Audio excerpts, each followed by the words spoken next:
Os de Neo. Seguí tu plan, ahora de 18 a 27 años. Hola, buenas noches.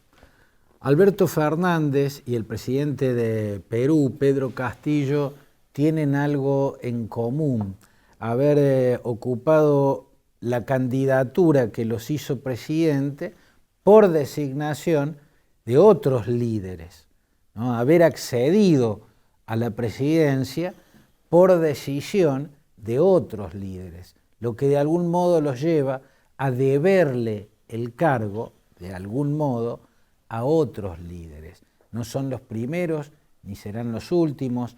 Muy cercano en el tiempo estuvo el caso del presidente ecuatoriano Lenín Moreno, que le debía la candidatura presidencial que lo llevó al Palacio de Carondelet a Rafael Correa, su antecesor, y luego terminó en un choque de planetas porque decidió asumir los atributos del cargo presidencial y no solo tener el cargo, y por eso terminó chocando con el mentor, con el hombre que lo había llevado a la presidencia. La historia está plagada en América Latina de casos de presidentes que le debían el cargo a otro y que en realidad dejaban el poder en manos de ese otro. El caso más terrible y más brutal también fue el de Héctor Trujillo, que llegó a la presidencia en la República Dominicana a principios de la década del 50 por decisión y por orden, por voluntad de su hermano, el monstruoso dictador Rafael Leónidas Trujillo.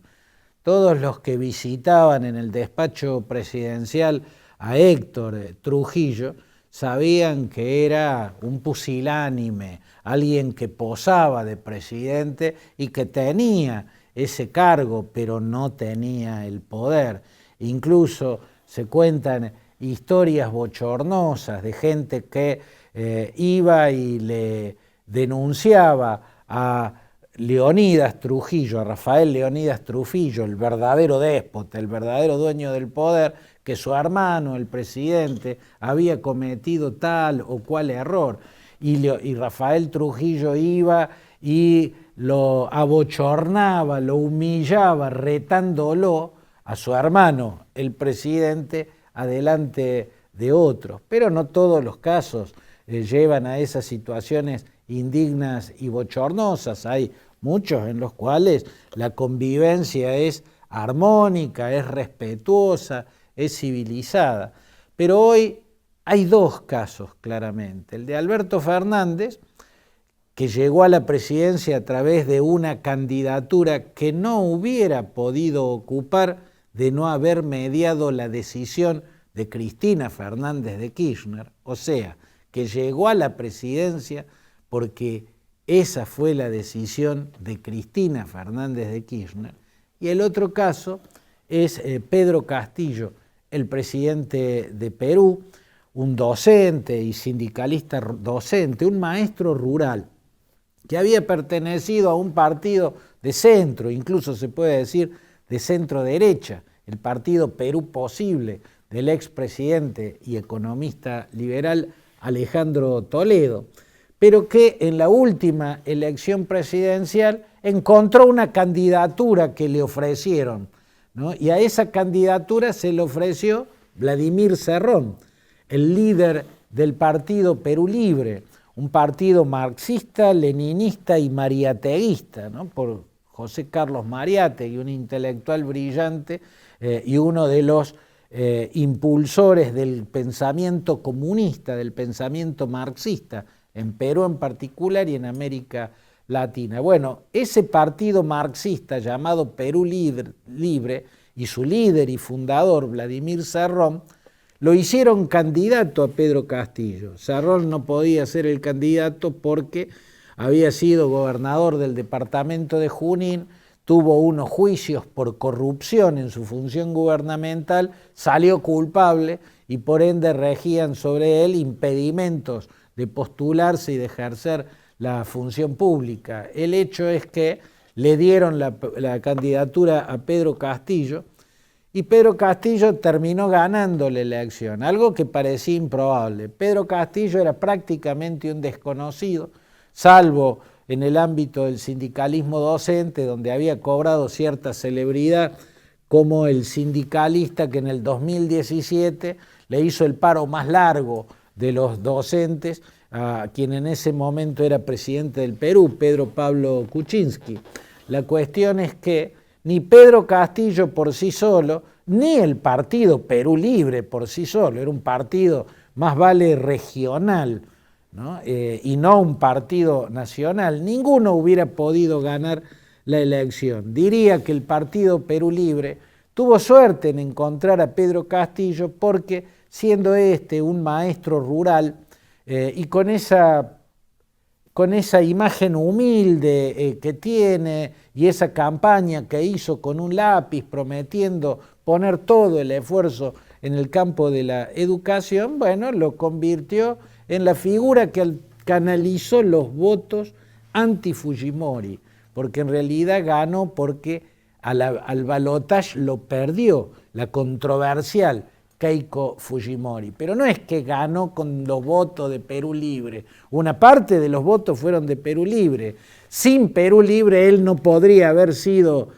candidato, pero los votos con que ganaron la elección él y Perú Libre no eran ni de él ni de Perú Libre, pero en todo caso llegó a la presidencia por una candidatura que le ofreció Vladimir Cerrón. Por cierto, ni bien se sentó en el Palacio Presidencial, Vladimir Cerrón se quiso ubicar como poder detrás del trono.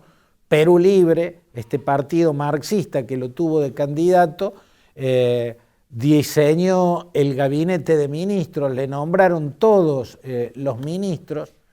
2 meses después, o sea, en estos días, se produce una crisis en el gobierno y Pedro Castillo echa a todos los ministros, incluido el primer ministro, que era Guido Bellido. Guido Bellido es un dirigente muy controversial que tiene el partido Perú Libre, un marxista de posiciones radicalizadas, que además es homófobo, es misógino, bueno, tiene una serie de contradicciones por todos lados, pero él, como todos los ministros del equipo que le había puesto el partido al presidente Pedro Castillo, buscaron permanentemente la confrontación con la oposición. Y el presidente quería consensos con la oposición. Los echó a todos y nombró como primer ministra a Esther Vázquez, de un partido moderado, un partido de centro izquierda, el llamado Frente Amplio.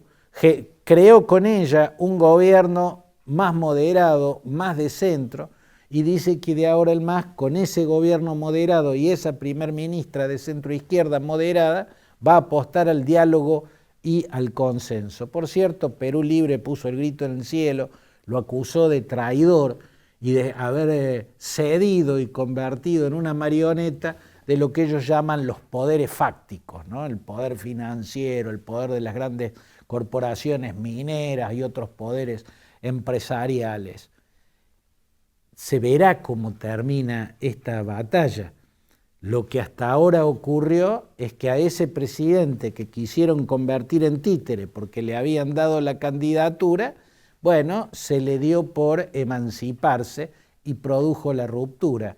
El caso exactamente inverso es Alberto Fernández, al que también le dieron una candidatura, pero el cual hasta ahora lo que ha hecho es asumir con sumisión que él tiene el cargo, pero que el poder, o sea, los atributos de ese cargo, lo tiene la persona que le dio la candidatura. Al menos así es hasta el momento. Tal vez lo que ocurra en Perú vaticine lo que puede llegar a ocurrir en la Argentina. Pinturería Fantini, tienda de pinturas.